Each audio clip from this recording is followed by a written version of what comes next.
Mon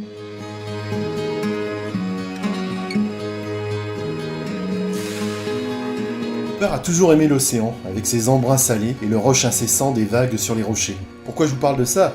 Car mon père et l'océan sont au cœur de la question soulevée par cette vidéo. C'est à l'occasion de vacances au bord de l'océan que mon père m'a offert ce qui allait devenir au fil des années mon Special Strange préféré. Et pourtant, il y en a des Special Strange que j'aime. Ils sont nombreux, aussi je vais essayer de présenter ceux que j'aime le plus, en finissant par le number 1.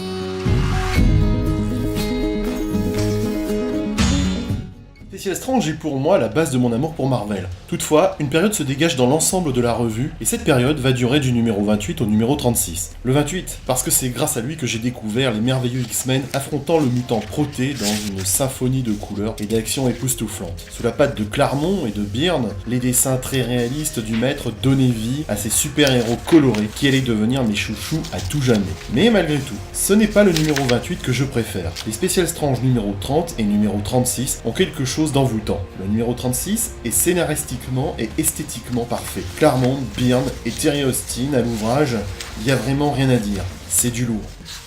Nonobstant, j'ai une petite préférence pour le Special Strange numéro 30 car il a été l'objet de relectures quotidiennes pendant 3 mois à cause de son cliffhanger insupportable. Les X-Men vaincus par le Club des damnés de façon très badass, sans spectaculaire et sans classe. Un Cyclope défoncé à l'énergie télékinésique par Jean Grey, un Colossus mis minable en 3 coups par Sébastien Shaw, un Diablo maîtrisé sans combattre, et un Serval précipité dans les égouts. Tornade malmenée par Sébastien Shaw, comme 1000 ans de misogynie frustrée se déversant sur la belle Ororo. Une clé au bras et un gros coup derrière la tête pour rétamer la plus sexy des super-héroïnes black de chez Marvel. Violent la scène. Page suivante, on entasse les corps inanimés des X-Men au centre d'un salon huppé sous le regard méprisant et la grâce altière de leur vainqueur. Shaw qui jette Tornade sur le tas comme une vulgaire poupée de paille. Waouh! Pas de combat spectaculaire, mais un réalisme désarmant pour un jeune lecteur habitué à des batailles épiques. Et puis Serval qui ressort, furibond des égouts, toute griffe dehors, avec son célèbre « Ah mais Lascar, vous l'avez eu votre première manche. Ok, passons à la seconde. » Il a le regard du tueur, les yeux lumineux dans un masque d'ombre. Le Bad Boys nous fait la promesse d'un match retour violent, d'un paroxysme de violence. J'ai trop kiffé cette aventure, et ce Special Strange reste pour moi l'exemplaire que j'amènerai avec moi sur la Lune si je dois y aller. Mais malgré tout, le premier Special Strange de mon cœur n'est ni le plus intéressant par sa couverture, ni le plus spectaculaire par son contenu. C'est le numéro 35. Pourquoi, me direz-vous? Oui, pourquoi?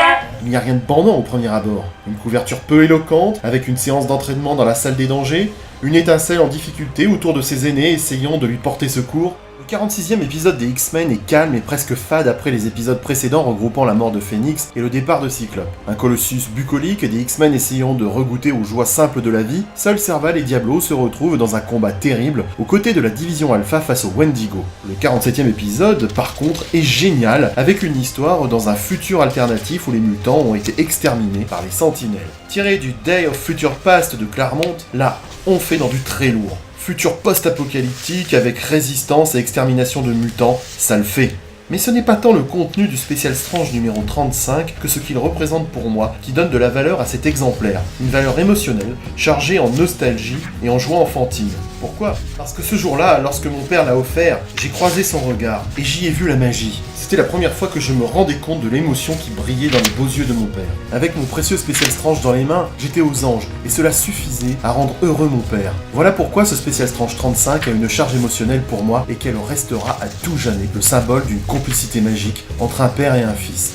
Ce sont ces instants fondateurs, magiques et éphémères, qui apportent à votre vie un bonheur coloré et inoubliable. Joie de l'enfance, bonheur perdu d'un autre temps, mort aujourd'hui et pourtant si vivant, à la fois dans mon cœur et dans mes souvenirs. Si ces souvenirs ne peuvent guérir la blessure de son absence, ce Special Strange respire à tout jamais la magie de cet instant où j'ai vu le regard de mon père s'illuminer. Voilà pourquoi, et sans hésitation, le Special Strange 35 est mon préféré et le restera à tout jamais.